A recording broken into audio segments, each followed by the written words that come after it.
Filipenses 1, 23, diz assim: Ora, de um e outro lado estou constrangido, tendo o desejo de partir e estar com Cristo, o que é incomparavelmente melhor. Agora abre comigo em Apocalipse capítulo 21. Apocalipse 21, verso 1 diz assim: Vi novo céu e nova terra, pois o primeiro céu e a primeira terra passaram, e o mar já não existe. Vi também a cidade santa, a nova Jerusalém, que descia do céu, da parte de Deus, ataviada como noiva, adornada para o seu esposo. Verso 3: Então ouvi grande voz vinda do trono, dizendo: Eis o tabernáculo de Deus com os homens, Deus habitará com eles, eles serão povos de Deus, e Deus mesmo estará com eles, e lhes enxugará dos olhos toda lágrima, e a morte já não existirá, já não haverá luto, nem pranto, nem dor, porque as primeiras coisas passaram. E aquele que está sentado no trono disse: Eis que faço novas todas as coisas. E acrescentou: Escreve, pois estas palavras são fiéis e verdadeiras. Disse-me ainda: Tudo está feito. Eu sou o Alfa e o Ômega, o princípio e o fim. Eu, a quem tem sede, darei de graça da fonte da água da vida. O vencedor herdará estas coisas, e eu lhe serei Deus, e ele me será filho.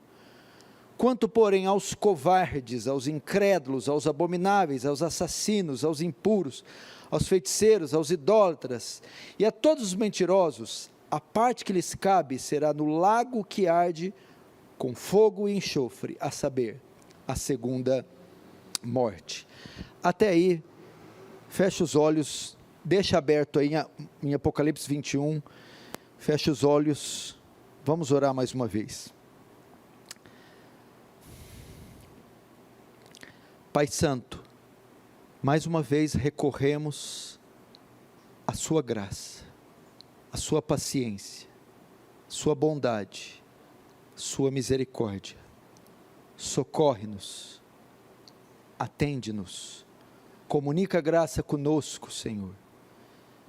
São dias difíceis, onde os talentos, as possibilidades humanas não são suficientes para nos ajudar. Foram 4 meses de demonstração da incapacidade, inabilidade, incompetência humanas frente a esta crise. Entretanto, voltamos nossos olhos para Ti. Tu és nosso refúgio, nossa fortaleza em tempos de angústia e provação.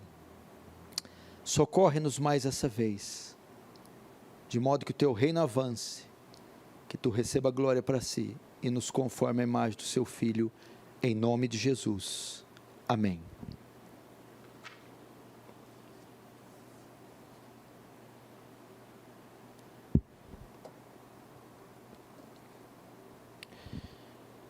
Irmãos, preste atenção aqui no que nós vamos falar essa noite. Diante de todos os fatos que estão nos cercando o mundo todo, tem demonstrado ao homem a sua fragilidade, a sua brevidade, a sua finitude e a sua mortalidade. E que terrível deve ser para pessoas que não têm esperança além dessa vida. Pessoas cujo viver consistem no aqui e no agora, no hoje, apenas na matéria. E diante desse terrível fato e dessa peste assoladora que tem como finalidade tirar vidas, e imagine como fica estas pessoas que não têm esperança após a morte, que estão amedrontadas, encurraladas, diante de um fato ou de uma situação que pode rapidamente ceifar a vida delas. Entretanto, diante disso, eu quero dizer para aqueles que têm esperança além dessa vida, ou até para aqueles que não têm, eu quero abordar hoje um aspecto que transcende essa existência e essa vida. A nossa vida não se limita só ao espaço e o tempo, a nossa vida não se limita apenas a essa configuração de vida, a essa era. Nós não somos indivíduos somente corpóreos, somente materiais, somente físicos. Nós também somos indivíduos que possuímos uma parte espiritual. E em razão disso, temos uma vida que transcende essa, que está além dessa, que vem depois dessa. Então há uma esperança além dessa vida, e essa esperança está fixa em novos céus e nova terra, numa nova ordem de criação, em um novo tempo, em um novo mundo, em uma nova atmosfera. Então essa é a nossa esperança.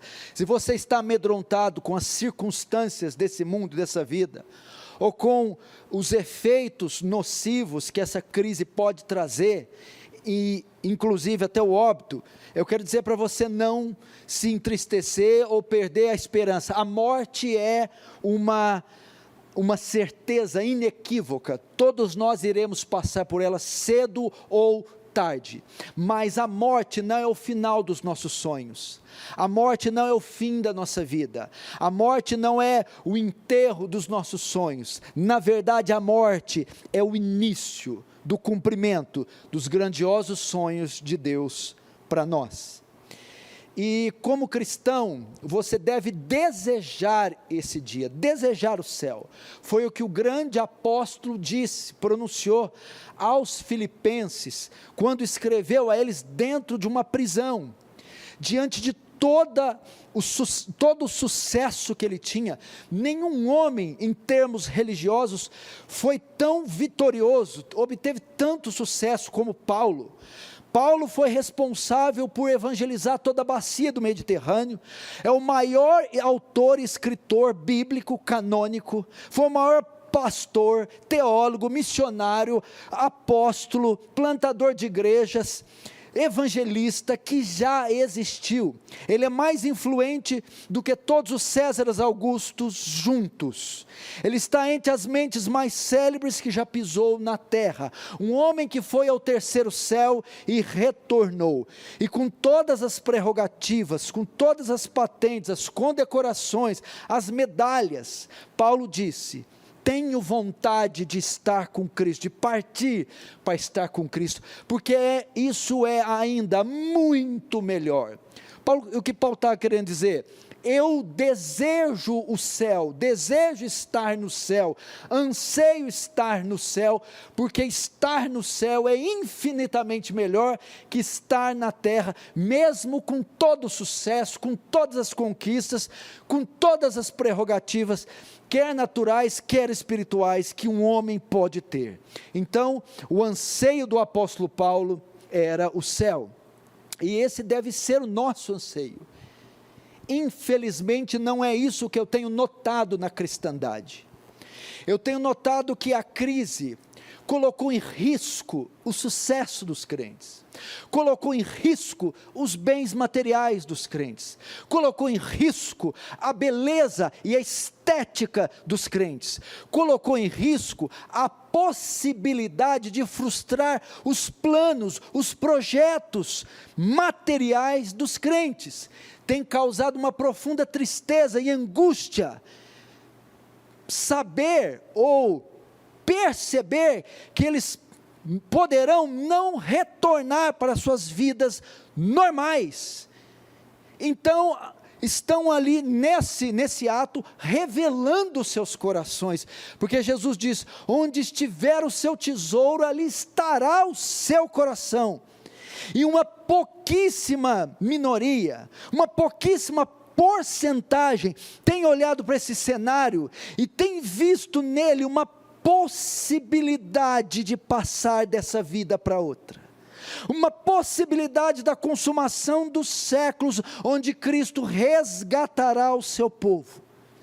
Tem deixado de nutrir, diante dos fatos, um desejo ardente pela redenção final, pela ressurreição, pelo arrebatamento, pela volta de Jesus. Parece que o céu é um lugar ou uma doutrina que não está em alta, não é um local muito desejado nos nossos sonhos de passeio ou de viagens. Mas o crente tem que ter essa esperança. João, escrevendo no seu capítulo 4, a sua primeira carta, diz: aquele que tem nele essa esperança, purifica-se a si mesmo, como ele é puro, que tem nele a esperança da sua volta, a esperança da redenção, vive uma vida santa, porque espera o retorno glorioso. Pedro, escrevendo também aos cristãos dispersos da Ásia, vai dizer que nós esperamos novos céus e nova terra. Veja, a expectativa que permeava os cristãos era novos céus e nova terra. Então esse deve ser consumir nosso coração. E o texto de Filipenses aponta aqui para 3 coisas. Primeiro, o céu deve ser o nosso anseio, o nosso desejo, o nosso grande desejo. Segundo, por que devemos desejar os céus? Por que ele deve ser o anseio? Em razão das ruas de ouro, das mansões, dos galardões, dos santos que vamos encontrar? Não. O céu deve ser nosso desejo em razão de quem está lá. O nosso Senhor glorioso, bendito, amado, querido Jesus. A apoteose do céu, o zênite, é encontrar o Senhor e vê-lo como Ele é, como diz 1 Coríntios 13. O nosso anseio não é o que o céu pode dar, é o que contém o céu, o nosso Salvador. Terceiro princípio que eu aprendo aqui: o céu deve ser nosso anseio, e o nosso anseio em razão de Cristo estar lá. E terceiro, viver na expectativa, viver nessa expectativa, que um dia estaremos lá. Então nós temos Apocalipse capítulo 21, os 2 últimos capítulos de Apocalipse são destinados ao céu, ao novo céu e nova terra, são destinados à consumação final e o destino final dos santos, do povo de Deus. Antes do 21, o apóstolo João está terminando o capítulo 20, capítulo 20 está encerrando o livro e os 7 selos, a história da redenção da humanidade está chegando no seu fim, e o fim aqui começa com o juízo final. Apocalipse 20, do verso 11 até o final, João está descrevendo o juízo final, é o fim dos ímpios, o destino dos ímpios. Deus aqui em Apocalipse 20, separa os justos dos ímpios, e condena os ímpios eternamente, a estarem no lago que arde como fogo e enxofre. João escreve: vi um grande trono branco, é aquele que nele se assenta, cuja presença fugiu da terra, e o céu não se achou lugar para eles. Vi também os mortos, os grandes e os pequenos, postos de pé diante do trono. Então se abriram os livros, e ainda outro livro, o livro da vida, foi aberto, e os mortos foram julgados segundo suas obras, conforme que se achava escrito nos livros. Deu o mar os mortos os mortos que nele estavam. A morte e o além, aqui o Hades, entregaram os mortos que nele havia, e foram julgados um por um, segundo suas obras. Então a morte e o inferno foram lançados para dentro do lago de fogo. Esta é a segunda morte.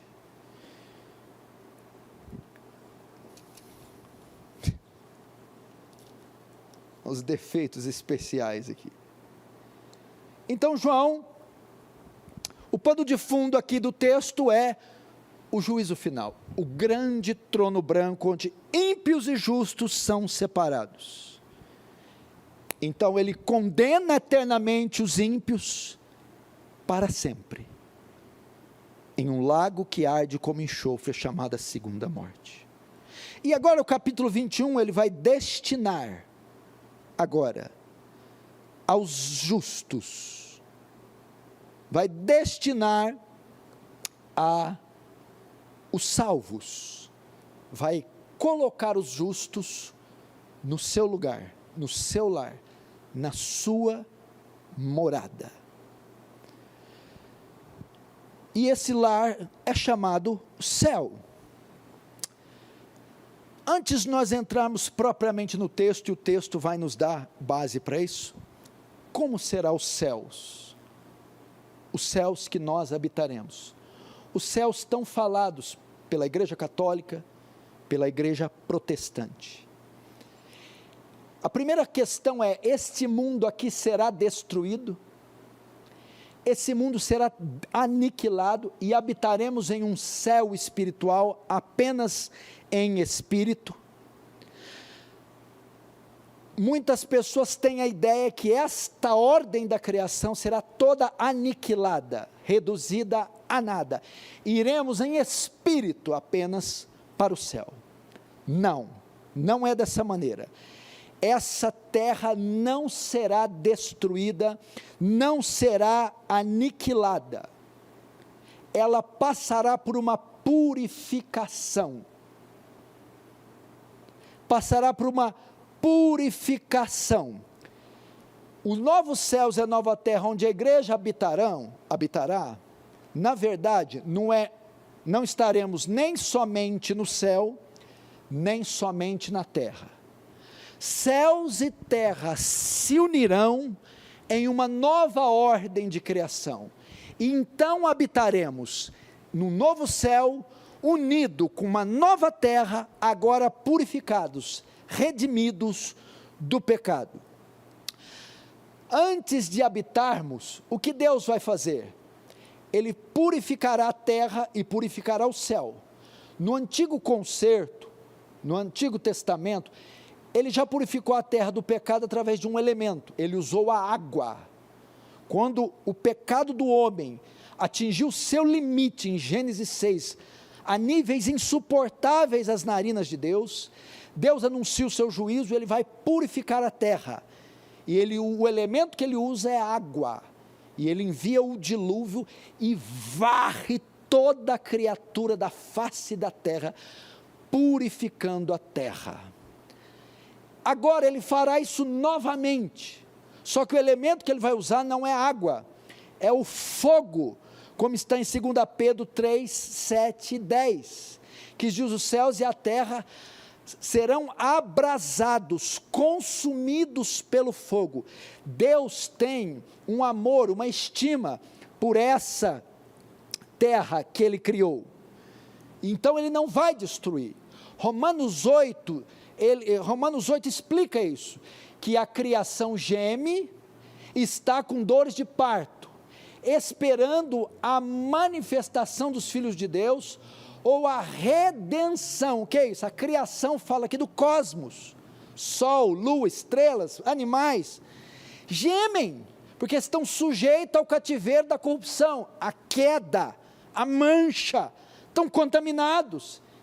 Então o texto diz que elas não esperam ser destruídas, mas esperam ser libertas, purificadas.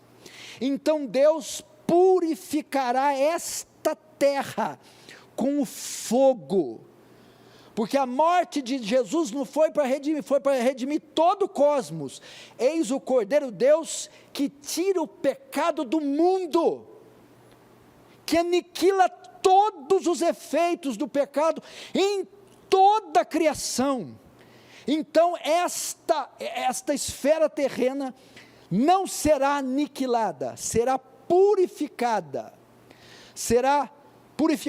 pelo fogo, será renovada, restaurada, e ele fará conforme Romanos 8,19 e 2 Pedro 3,10.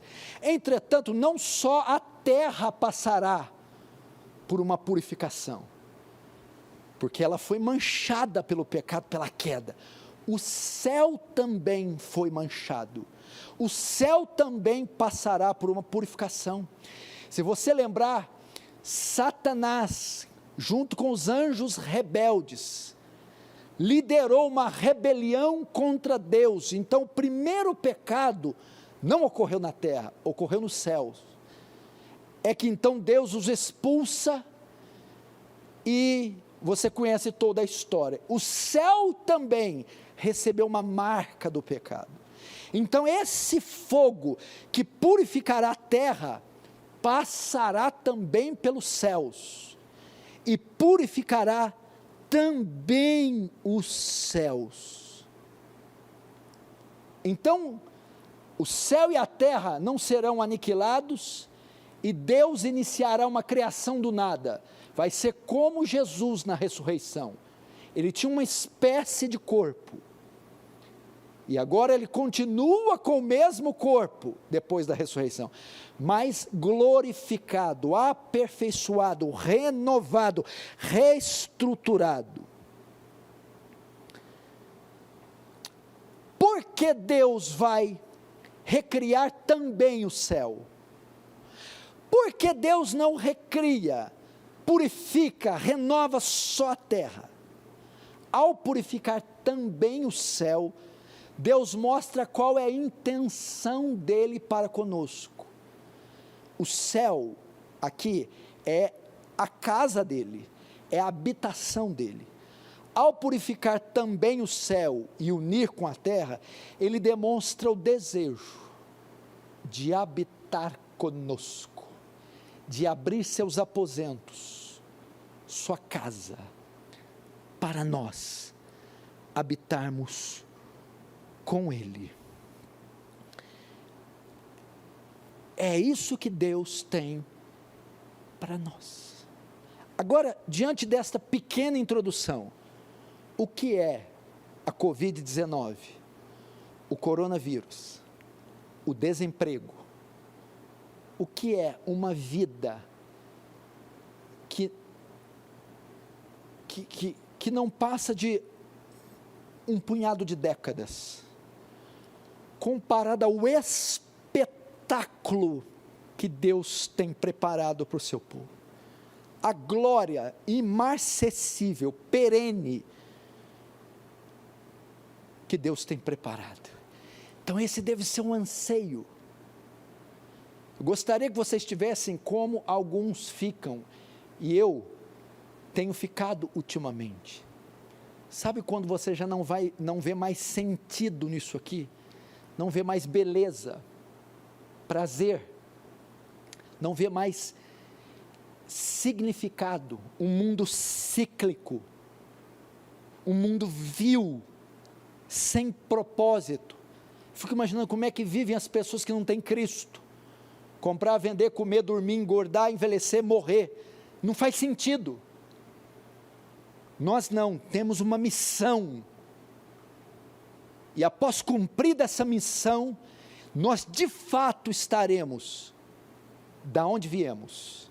Não somos cá de baixo, somos lá de cima. Nós não estamos na nossa pátria, somos forasteiros, estamos de passagem, e logo logo retornaremos para o nosso lar. Quem não deseja o céu, é porque não é do céu, e para o céu não irá. Quem deseja o céu, é porque é do céu, e para o céu irá. Deve ser esse o nosso desejo. Vamos ver então alguns aspectos desse lugar maravilhoso, que Jesus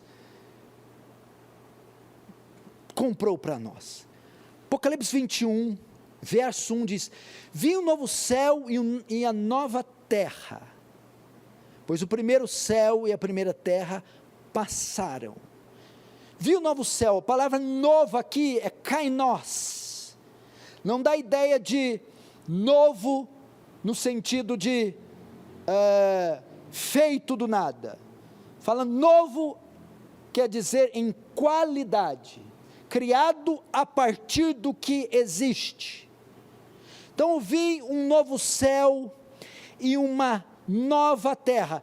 João viu o céu e a terra renovados. Eu vi um céu renovado. Eu vi a habitação dos anjos.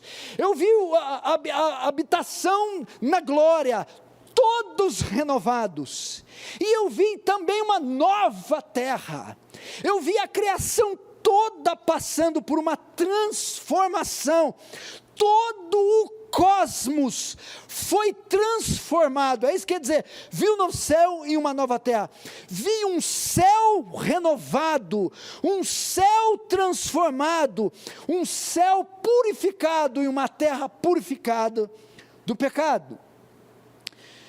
João vê aquilo que está previsto para nós, um universo completamente diferente, com coisas jamais vistas.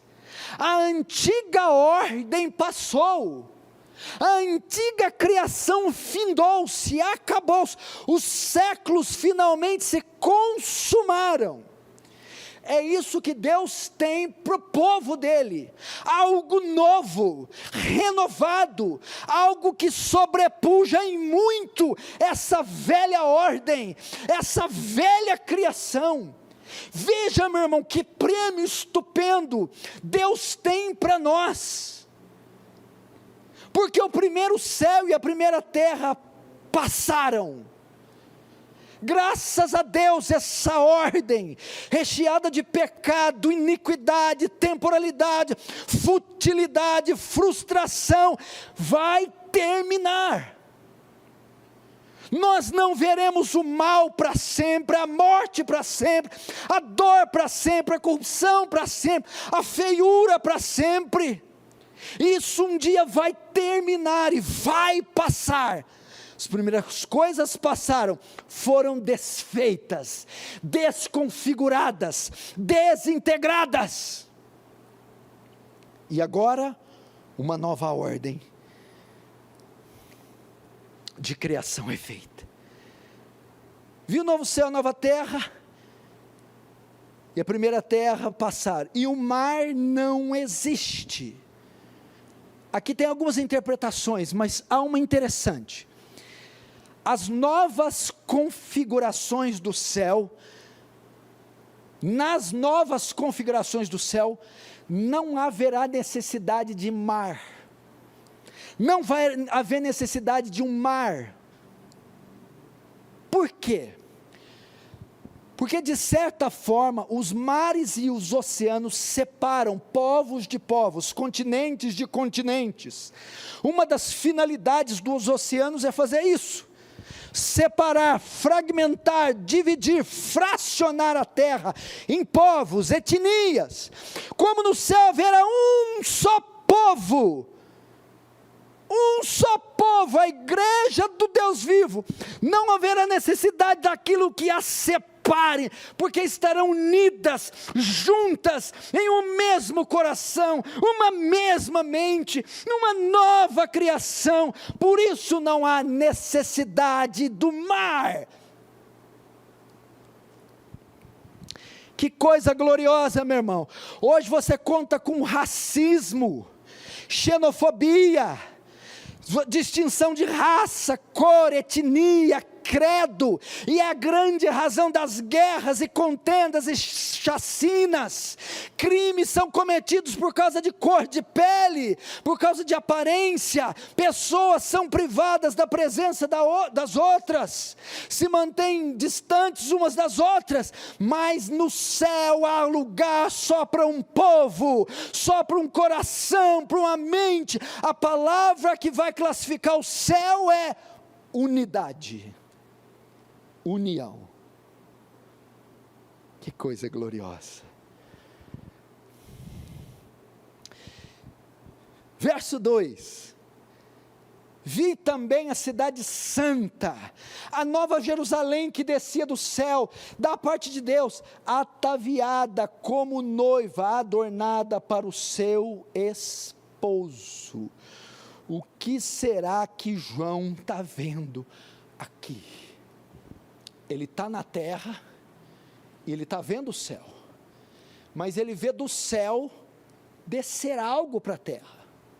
Ele vê a nova Jerusalém. Nova Jerusalém é um termo para ser usado a habitação de Deus, o santuário, o templo, a casa de Deus, o céu. João está vendo o céu descer. Mas não é a gente que vai subir?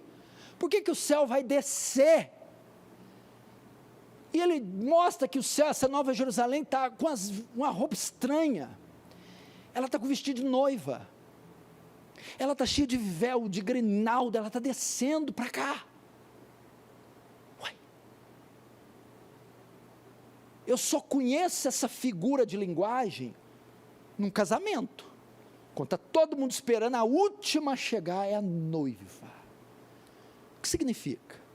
Se ela está ataviada, e vestida como uma noiva, e está descendo, é porque ela vai até um casamento, ela vai se unir. O que João está dizendo? Eu vi a nova Jerusalém, eu vi o céu, como uma noiva, indo até a terra, porque os dois vão se casar, os dois vão se unir, céu e terra. E quando unem, que a Bíblia diz, deixará o homem, o seu pai e a sua mãe, e unirá a sua mulher, os dois se tornarão um. Aqui nós temos a declaração, que não habitaremos nem no céu e nem na terra, nós habitaremos agora. Tanto o céu quanto a terra se unirão, se fundirão, se casarão e se tornarão um só local. Então nós vamos habitar no céu, sim, mas vamos habitar também na terra. Vamos habitar na terra, sim, mas também habitaremos também nos céus. Céus e terra serão transformados em um só local. Depois de serem purificados pelo fogo, tudo será embelezado, glorificado, restaurado e unido. Então é aqui que nós habitaremos, num novo céu e uma nova terra. Agora você está entendendo por que no céu não chora? Porque os fariseus chegaram para os discípulos, para Jesus, por que os discípulos de João jejuam e os seus não? Jesus, pode os amigos do noivo jejuar enquanto o noivo está presente? Estou aqui, estou vivo. Haverá dia que jejuarão, ou seja, jejum é para ser feito com tristeza, eles não estão tristes, eu estou com eles, mas vai chegar o dia que o noivo vai ser tirado, eles ficarão sós, então eles se entristecerão, e agora novamente a lágrima vai ser enxugada, por quê? Porque o noivo vai reencontrar com a noiva, então não haverá mais necessidade de chorar, eles entrarão em uma festa, coisa gloriosa. Sinceramente, pregando aqui, eu queria que isso acontecesse hoje, ali pelas 10:30 da noite. Hoje eu queria ver todas essas cenas, eu queria ver as cortinas se abrirem, e o espetáculo dar início ao seu último ato, sua última cena. Que coisa gloriosa! Então eles se unirão em uma coisa só. Então, se te perguntar, quando a gente morrer vai para o céu, quando Jesus voltar, você vai falar, vou para o novo céu e nova terra. Que coisa gloriosa. Agora o verso 3, João agora ouve uma voz. Então, depois que ele está vendo tudo e está embasbacado, estupefato, então, ouvi grande voz vindo do trono, dizendo, Eis o tabernáculo de Deus com os homens, Deus habitará com eles, eles serão povos de Deus, e Deus mesmo estará com eles. João, quando está vislumbrado, já não bastasse a cena esplendorosa do que João vê, ele ouve uma voz, imagina o timbre, os decibéis, porque a voz aqui não descreve quem é, só diz da onde sai a voz, e só de mostrar da onde sai, dá para ter uma ideia do porte, da violência, da agressividade, e ouvir uma voz que saia do trono, uma voz que bradava, uma voz potente. Quem é que estava sentado no trono? Em Mateus 28, ele ressuscita, está com um corpo glorioso, e ele vai dizer: agora, todo poder foi-me dado no céu e na terra, portanto, ide e fazei discípulos de todas as nações, batizando em nome do Pai, do Filho e do Espírito Santo, ensinando-vos a guardar todas essas coisas, eis que estou convosco até a consumação dos séculos. Dada estas palavras, ele é levado por uma nuvem. Aí se cumpre no céu o Salmo 24, levantai, ó portas, as vossas cabeças, levantai, ó entradas eternas, que entrará o Rei da Glória. E alguém lá no céu diz: quê? Quem lá de baixo ousa entrar aqui em cima? Estas portas não estão disponíveis para humanos, ninguém é digno de entrar. Então novamente, levantai a portas as vossas cabeças, levantai, ó entradas eternas, que entrará o Rei da Glória. E todo o coro angelical: mas que negócios, quem é este rei? Então ele chega, glorioso, cheio de glória, cheio de fulgor, cheio de beleza, o Senhor forte e poderoso, poderoso nas batalhas, Ele é o Rei da Glória. Jesus entra, e aqueles portões se abrem, e Ele entra. Por quê? Ele venceu, Ele entrou sem pecado, Ele venceu, e agora Ele se dirige aonde?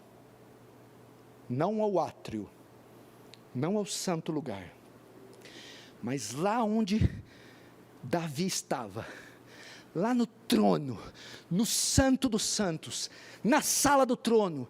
Ele entra no local máximo, no trono onde está o Pai, e lá está o Pai, com o livro e os seus selos, e ele toma da mão do Pai o livro e os selos, e recebe do Pai o direito legal de se assentar no trono. A voz que João ouve é do Cordeiro glorificado, agora vencedor, que tem o poder, o controle, o domínio da história nas suas mãos. É Ele quem fala aqui. E ele diz: então ouvi uma voz vinda do trono dizendo: eis aí, João, eis o que você viu, esse purificar da terra, dos céus, o céu se juntando com a terra como um casamento, é o tabernáculo de Deus com os homens, e Deus habitará com eles. O que é isso? É o tabernáculo de Deus. Ele empresta uma palavra, pega emprestado uma palavra de Êxodo 25, e também de João capítulo 1, quando Deus habitava entre o povo através do tabernáculo. Quando ele fala: eis o tabernáculo de Deus, eis a morada, eis a casa, eis a cobertura, é a mansão, é a região, é o continente, é o espaço de Deus. João, isso que vês é a habitação de Deus. Que mais? E eles serão povos de Deus, Deus habitará com eles, e eles serão povos de Deus. O que é isso? Deus sempre intentou estar com os homens. Quando ele manda confeccionar o tabernáculo, era para que ele se manifestasse. Então o tabernáculo era montado entre as tendas dos filhos de Israel, de modo que Deus, através do tabernáculo, morava entre eles. Posteriormente, quando fizeram o templo, Deus habitava entre eles, mas nunca eles habitaram debaixo do mesmo teto de Deus. Nunca, eram apenas nos jardins de Deus, no quintal de Deus. Jamais dividiram o mesmo teto. Agora, quando Deus diz assim: eis o tabernáculo de Deus com os homens, Deus habitará com eles, e Deus mesmo estará com eles. Agora lhes será permitido morar debaixo do mesmo teto de Deus, na casa de Deus, junto com Deus. A ideia aqui de Emanuel, Deus presente, como nunca jamais visto. Não vamos ocupar os jardins de Deus, os pátios, os terreiros, os quintais, as lavouras. Não, não, não, não, não. Vamos morar debaixo do mesmo teto. João, esse é o presente que vocês vão receber. João, Deus abriu sua casa. Finalmente Deus mostrará os seus aposentos e nos convidará para morar com Ele. Você está preocupado com a tua casa? Pequena, feia, pequenininha e feinha mesmo. Já fui lá. Casinha feia, pequena. Preocupado com o seu carro? Olha onde você vai morar. Dá para ter uma ideia das dimensões? Algum arquiteto já mediu? Soraya, você está me vendo? Você pode depois desenhar uma planta do que seria o tabernáculo de Deus, a casa? Como é que vai abrigar tanto crente? Como é que vai ser esse negócio? Vamos morar lá. E Deus estará presente para sempre conosco. Coisa gloriosa. Então é Cristo gritando do trono para João: João, eu acho que você está muito deslumbrado. Eu vou explicar o que são essas cenas, essas imagens, o que é isso tudo que você está vendo. Nada mais é do que a casa de Deus, com o seu povo redimido, escolhido.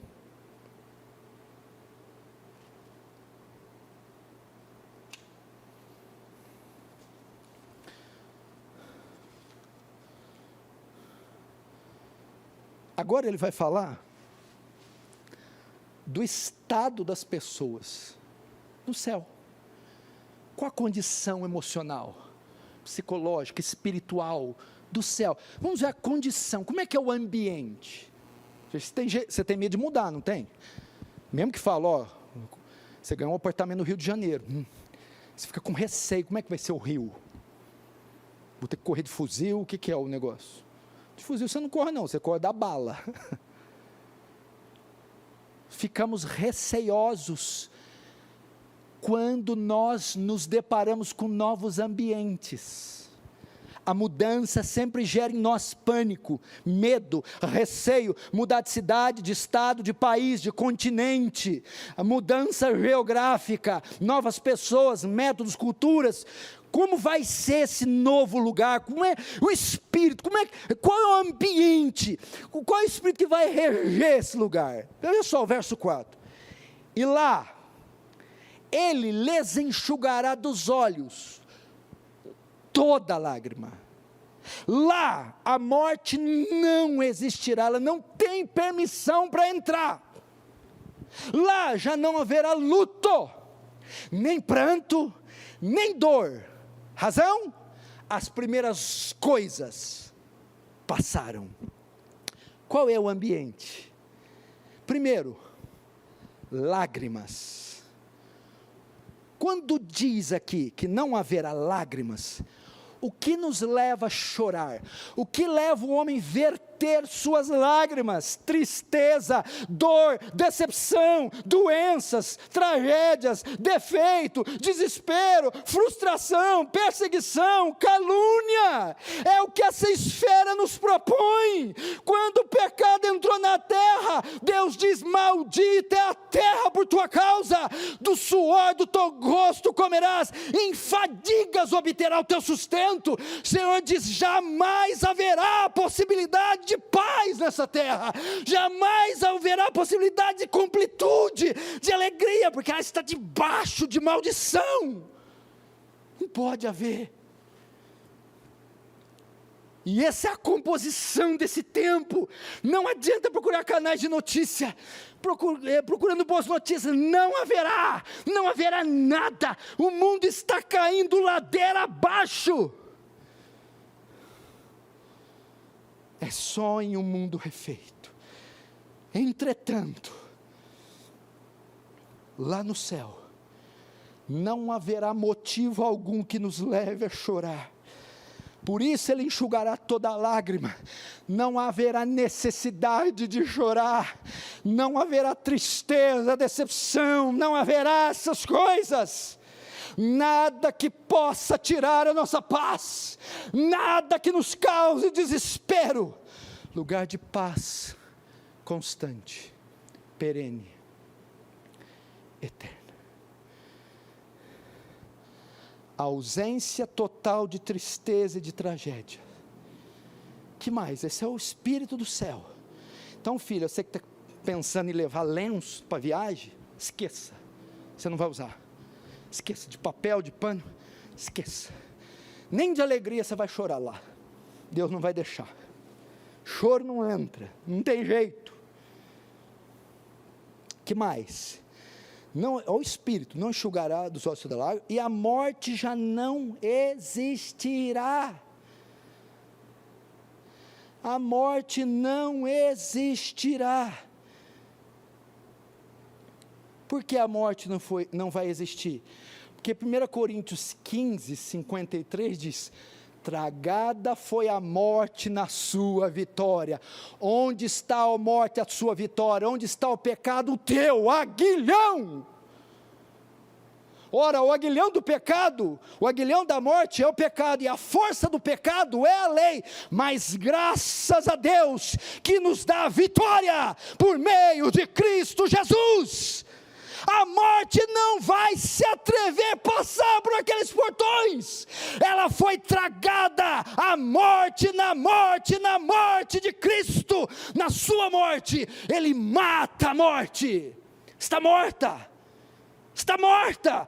Não tem poder de ação, de reação. A morte não existirá. A morte foi aniquilada, destruída, foi tragada, vencida. Quando que a morte foi vencida? Quando a Bíblia fala assim, ó, o credo apostólico, ou credo niceno diz: Pai nosso que estás, crê em Deus Pai Todo-Poderoso, Criador dos céus e da terra, em Jesus Cristo, seu único Filho, nosso Senhor, nasceu da Virgem Maria, padeceu sob Pôncio Pilatos, foi crucificado, morto e sepultado, desceu à mansão dos mortos, ressuscitou o terceiro dia, está à direita de Deus Pai Todo-Poderoso, de onde há de vir julgar os vivos e os mortos. Quando fala desceu à mansão dos mortos, a palavra ali, grega e hebraica, Sheol e Hades. Por isso que muita gente interpreta que Jesus foi no inferno. Jesus foi lá no inferno, porque a palavra Hades também é usada para o inferno, mas a palavra correta para Hades e Sheol é: desceu ao mundo dos mortos. Ele foi fazer uma visita, Jéssica.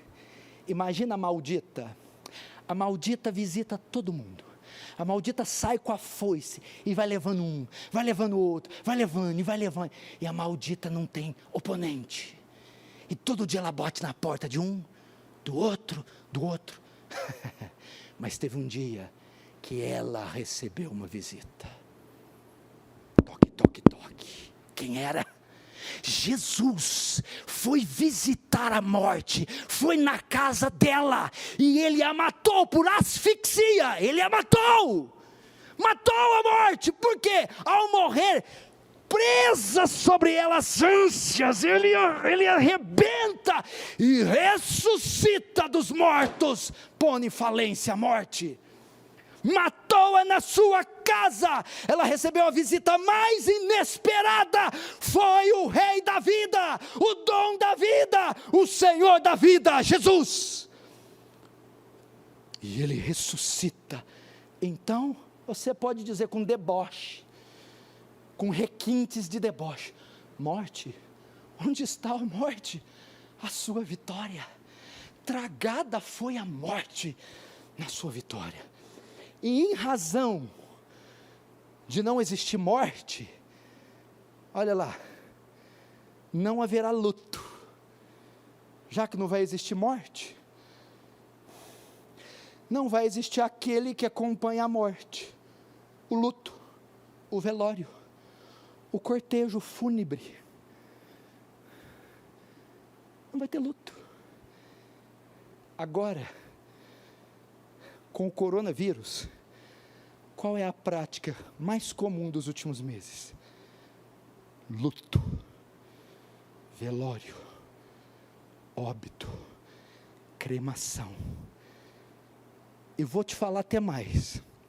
Alguém de vocês já enterrou um ente querido aí? Deve ter enterrado. Não só não vai haver velório no céu, como aquele que você velou estará vivinho do teu lado, lá no céu. O mesmo que você enterrou, velou, ressuscitado, estará com você. Glória a Deus. O que mais? Nem pranto e nem dor. Já que não há motivos, ninguém vai chorar no céu. Pranto aqui é clamor em alta voz. Quantos já viram, meu irmão, em um velório, quando o caixão com o cadáver chega, e vão desenroscar e abrir a tampa, os urros, os grunhidos, os berros dos entes queridos, gemem de dor, gemem de tristeza, no hospital do câncer, você vê aquelas pessoas se contorcendo, acidentes, doenças, lutos, mulheres que perdem seus bebês, mães que perdem mulheres que perdem seus maridos, enfermidades crônicas, que traz angústia, dor, tristeza e choro, grunhido, meu irmão, urros. Lá não haverá espaço para isso, porque não vai haver motivo. Quantas pessoas que estão me assistindo já não choraram nessa vida? Quantas ainda não vão chorar e derramar copiosas lágrimas? Esse mundo poderia ser chamado Vale das Lágrimas. Entretanto, não haverá este tipo de clamor, pois não haverá nada que leve o clamor nos céus. Nem dor, doenças, tanto no corpo, quanto na alma. Ansiedade, depressão, pânico, angústia, câncer, Alzheimer, AIDS, doenças pulmonares, cessarão para sempre. Você já viu as lojas de comércio na sociedade? Você sabia que as farmácias estão entre as mais numerosas de toda a cidade? Cada esquina tem uma farmácia. Por quê? Porque é quase impossível um ser humano que não sofra dor, que não sinta dor de alguma espécie, no corpo, na alma, na mente ou no coração, seja criança, jovem, adulto ou idoso, ele é repleto, consumido de efeitos de drogas para tentar amenizar, aliviar a dor. E se não bastasse a dor pelos traumas, a dor do coração, a dor de uma traição, a dor de um acidente, a dor de uma tragédia. E a Bíblia diz que não, toda dor cessará no céu. Imagina o que é conviver sem dor, nenhuma espécie de aperto no coração, nenhuma espécie de cansaço. Por que, João, não vai haver essas coisas? E João conclui: porque as primeiras coisas passaram. Porque as primeiras coisas passaram. Que isso? Qual a razão, João?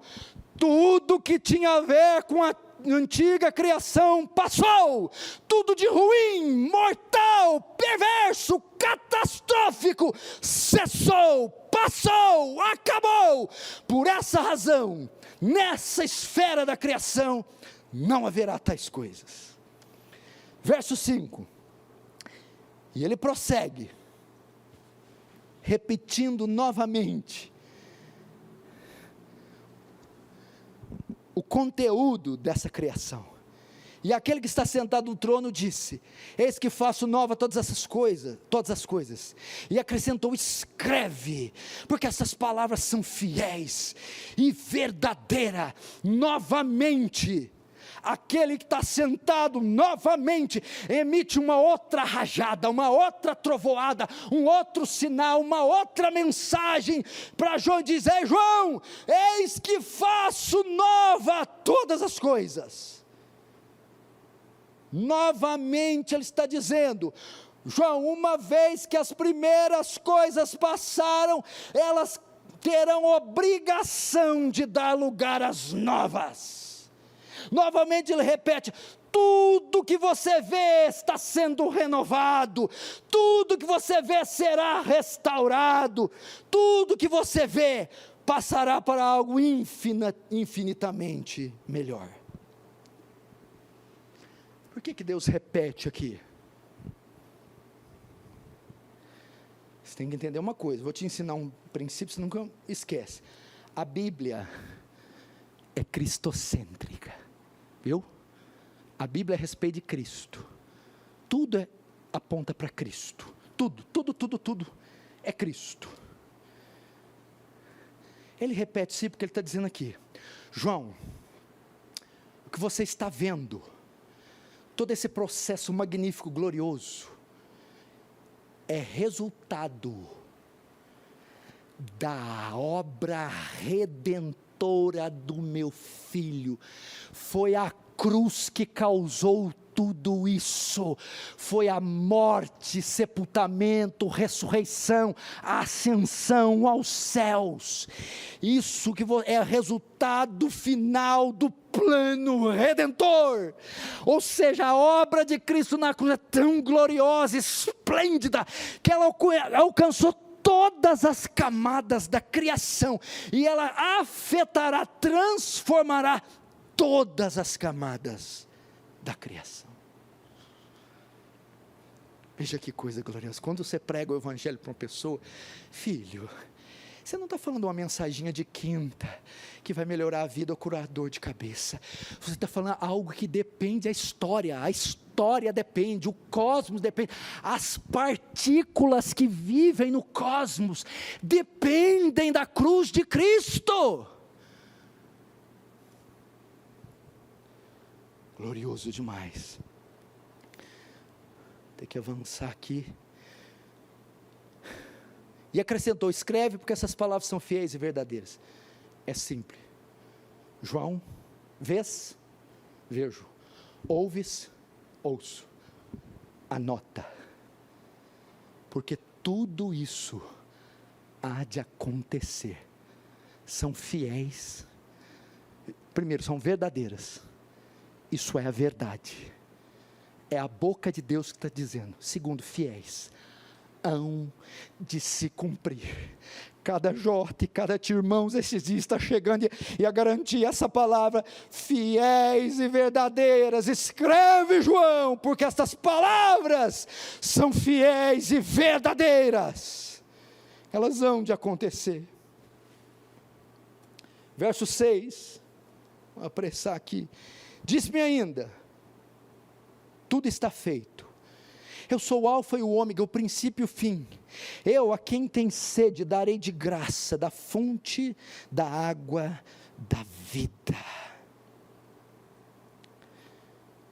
Então ele começa aqui, verso 6, disse-me ainda, tudo está feito.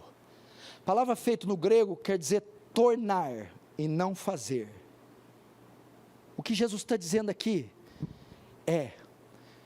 ele está confortando, é uma carta escrita a cristãos, à igreja.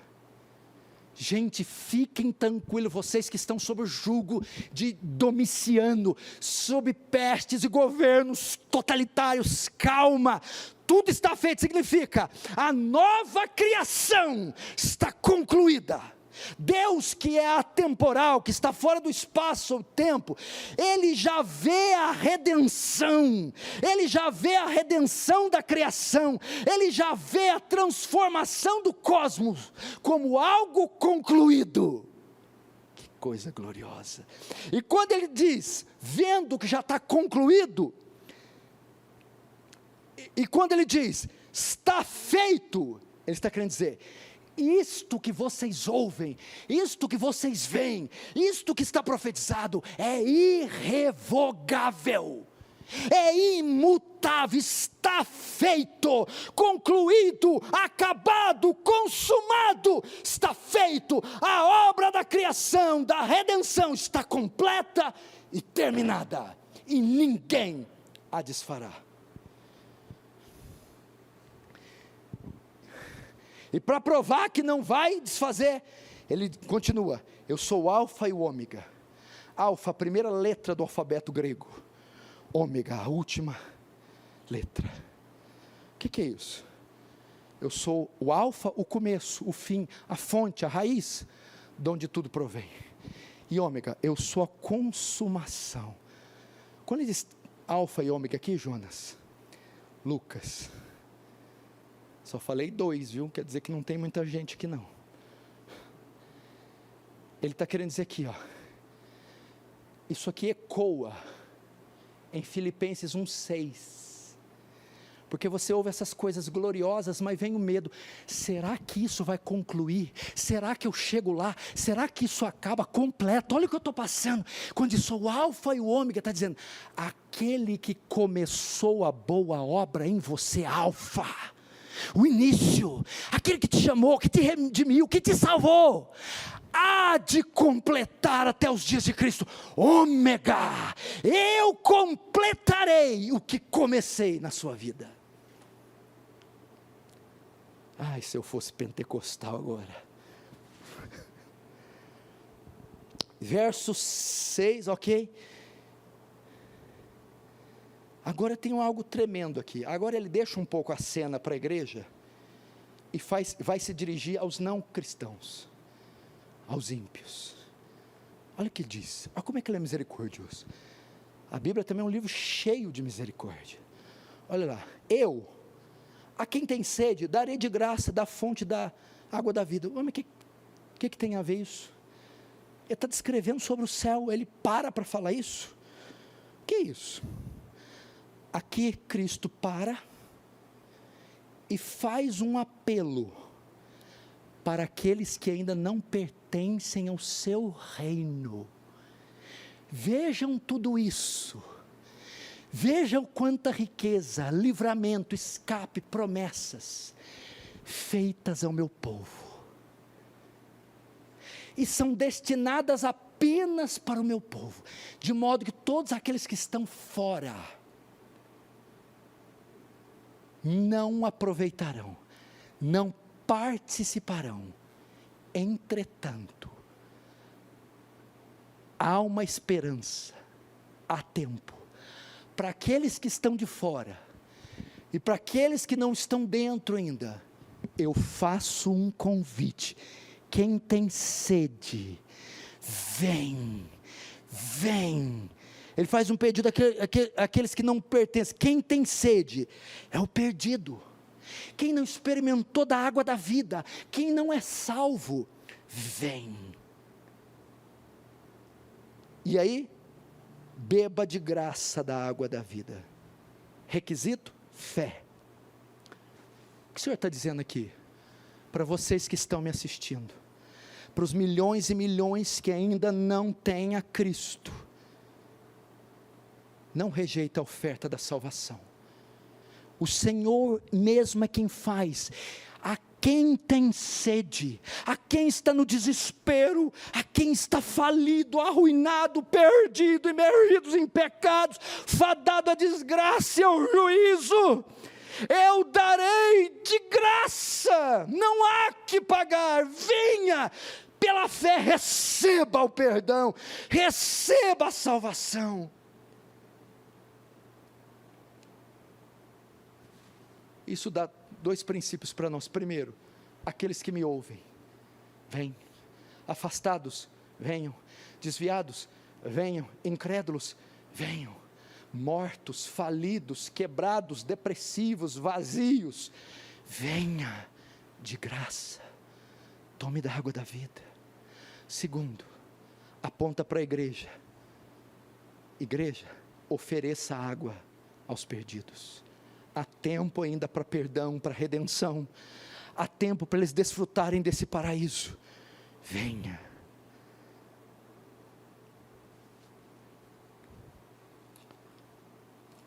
Estou acabando. Fica nervoso não. E agora ele faz uma promessa. Àqueles que atenderem o pedido. A oferta da salvação. Aqueles que vierem beber. Ao 7. E o vencedor herdará todas essas coisas. E eu lhe serei Deus e ele me será filho. E ao vencedor. O que é o vencedor aqui? Não é a ideia que ele venceu obras. Porque a Bíblia diz que nós somos mais que vencedores por meio daquele que nos amou. Ou seja, o vencedor, o que creu, o que aceitou a oferta da salvação, o que aceitou o convite, veio à fonte beber. O que estava fora, mas através do convite veio, entrou, aceitou. Ele promete, você herdará todas as coisas que ele vinha descrevendo até agora para a igreja. Tudo aquilo que eu descrevi, preparei, prometi para a igreja, eu entregarei aos que creem, aos que se unirem, aos que forem chamados, aos que forem integrados, aos que receberem, aceitarem o convite. Agora vamos terminar. Então, irmãos, amigos, venha. Tudo isso que eu preguei está preparado para aquele que crê. Para aquele que beber da água da vida. Para aquele que ainda está de fora, mas pode estar do lado de dentro.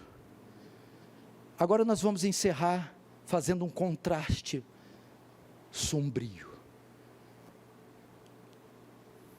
Enquanto os filhos de Deus descansarão na glória, na eternidade, no terceiro céus, comerão da árvore da vida, haverá aqueles que rejeitaram a oferta de salvação. Mesmo esse convite final, quem tiver sede vinha, e de graça beba, eles disseram não, eu não quero. O que vai acontecer? Verso 8. Quanto porém aos covardes, aos incrédulos, aos abomináveis, assassinos, aos impuros, aos feiticeiros, aos idólatras, a todos os mentirosos, a parte que lhes cabe será no lago que arde com fogo e enxofre, a saber, a segunda morte. Enquanto isso, há uma parte terrível destinada àqueles que não amam a Deus, que não querem a Deus. É o alerta para essa geração, para essas nações ímpias, arrogantes, prepotentes, para aqueles que desprezam e achincalham o nome de Deus. Há um fim para eles também, há uma morada para eles também. Eles estarão debaixo do mesmo teto que o Pai deles também. A Bíblia diz que para esses, o destino é o lago que arde como enxofre, é o juízo de Deus despejado para todo sempre no inferno. Quem estará no inferno? Primeiro, os covardes. Quem são os covardes? Aqui é a ideia do tímido, o que não se decide por Cristo, o que não confessa diante dos homens, o que não declara pessoalmente.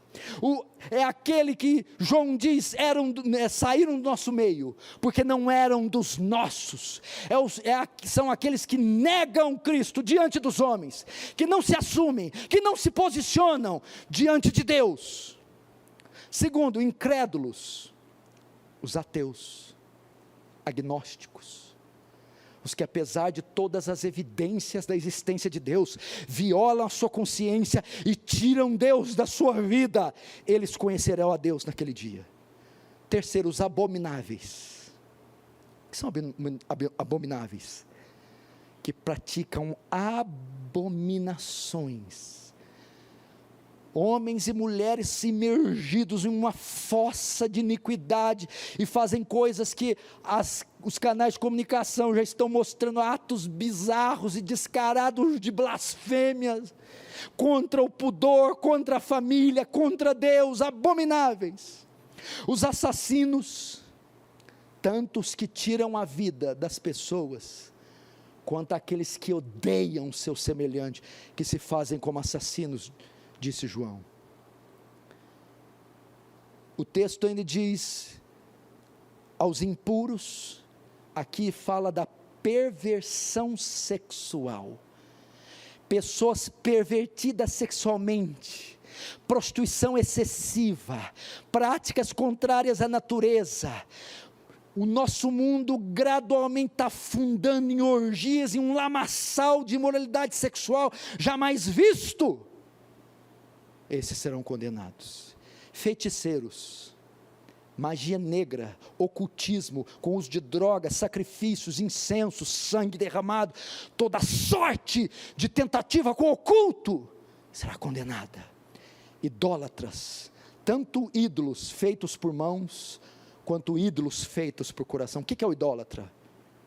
É aquele que estima, adora qualquer outra coisa mais que a Deus. É aquele que coloca no lugar de Deus, destinado ao seu coração, qualquer outra coisa que não seja Deus. E último, eles, os mentirosos, aquele que ama, vive e pratica a mentira, será lançado no lago de fogo. Tem a mentira como estilo de vida, mente nos negócios para a esposa, com os papéis, mente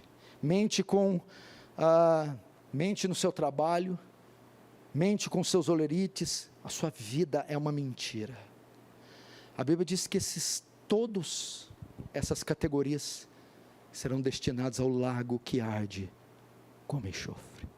Enquanto os justos gozam, regozijam, descansam nos céus, com corpos redimidos na presença dos santos do Antigo e do Novo Testamento, diante do Cordeiro, na mais gloriosa bem-aventurança, os ímpios, os blasfemos e rebeldes, serão esmagados, como uvas no lagar do furor, do vinho, da ira, do Deus Todo-Poderoso.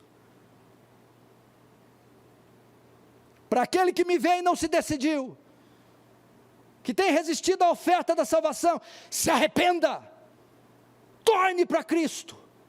Hoje ele ainda diz, quem quiser, beba de graça da água da vida. Aquele que tem sede, venha, venha. Para aquele que já é de Cristo, eu, com a minha limitação humana, pude descrever um pouquinho o que Deus tem preparado para vocês, para nós. Não temas, a condição financeira, social vai piorar, vai, condição física, científica, vai entrar em distúrbio, colapso, vai, nós iremos um dia envelhecer, morrer, vamos, haverá sofrimento, perseguição, vai, mas há o destino final para nós, e não é uma tumba gelada e vazia, não uma prisão, é uma masmorra para toda a eternidade, não seremos fadados aos verdugos do inferno, mas Ele irá buscar nós, ou nos ressuscitará, ou nos nos transformará nos ares, e nós entraremos em sua morada, e debaixo do mesmo teto, habitaremos com Ele para sempre, amém? Vamos fechar nossos olhos então, vamos orar.